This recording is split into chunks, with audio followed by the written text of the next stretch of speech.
জয় শ্রী ঠাকুর রামকৃষ্ণদেবের নাম স্মরণ নিয়ে আজ আমি তোমাদের সঙ্গে একটি সয়াবিন রেসিপি শেয়ার করব। এই রেসিপিটা সম্পূর্ণ দেখার জন্য তোমাদের সবার কাছে আমার অনুরোধ রইল। নমস্কার বন্ধুরা, আমি দীপালি। আমার রান্নাঘর পরিবারে আপনাদের সবাইকে অনেক অনেক স্বাগত। আপনারা দেখতে পাচ্ছেন প্রথমে চুলাটা অন করে কড়াই বসিয়ে কড়াইতে দিয়ে দিলাম পরিমাণ মতো তেল। তেলটা গরম হয়ে গেছে। এখন আমি এখানে দিয়ে দেবো আগের থেকে কেটে রাখা আলুগুলোকে একটু লবণ দিয়ে চুলার আঁচটা কমিয়ে কিছুক্ষণের জন্য ডেকে তৈরি করে নেব।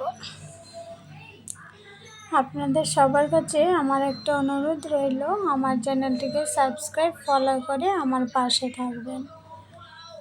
যারা সাবস্ক্রাইব ফলো করে আমার পাশে আছেন তাদেরকে আমার অনেক অনেক ধন্যবাদ। আলুটা কিছুক্ষণ ডেকে রান্না করে নেওয়ার পর ঢাকনাটা সরিয়ে এখন দিয়ে দিলাম হলুদ গুঁড়ো। খুব ভালোভাবে হলুদ গুঁড়ো দিয়ে ভেজে নিয়ে আলুগুলো নামিয়ে নিয়েছি। এই কড়াইতে দিয়ে দিলাম দুটো তেজপাতা, একটি পেঁয়াজ কুচি। খুব ভালোভাবে তেজপাতা আর পেঁয়াজ কুচিটাকে আমি ভেজে নিচ্ছি। পেঁয়াজ কুচিটা ভেজে নেওয়া হয়ে গেছে। এখন এখানে দিয়ে দেবো দুটো টমেটো কুচি, স্বাদ অনুযায়ী লবণ। ভালোভাবে পেঁয়াজের সঙ্গে মিক্স করে 2 মিনিটের জন্য একটি ঢাকনা দিয়ে আমি টমেটোটাকে তৈরি করে নিয়েছি। এখন দিয়ে দিলাম এখানে সামান্য হলুদ গুঁড়ো, জিরে গুঁড়ো, ধনিয়া গুঁড়ো, মৌরি গুঁড়ো আর সামান্য একটু গরম মশলা গুঁড়ো।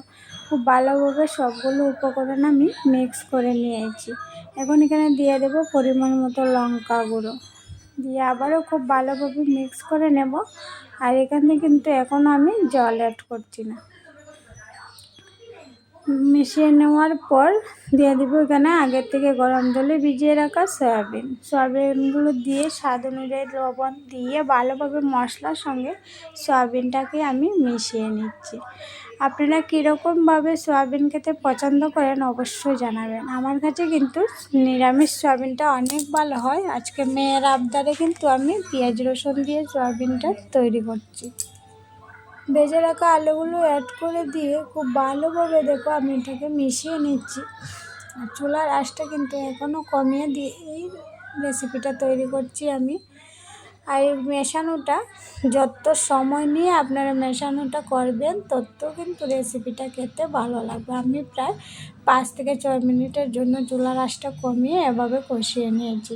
এখন পরিমাণ মতো জল দিয়ে একটা ঢাকনা দিয়ে কিছুক্ষণ ডেকে নিয়েছি। আপনারা দেখতে পাচ্ছেন কত সুন্দরভাবে কিন্তু রেসিপিটা তৈরি হয়ে গেছে।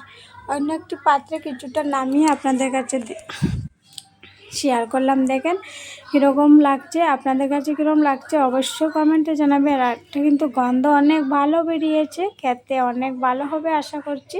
তোমাদের কাছে কীরকম লাগছে অবশ্যই কমেন্টে জানাবেন। রেসিপিটা পুরো দেখার জন্য ধন্যবাদ।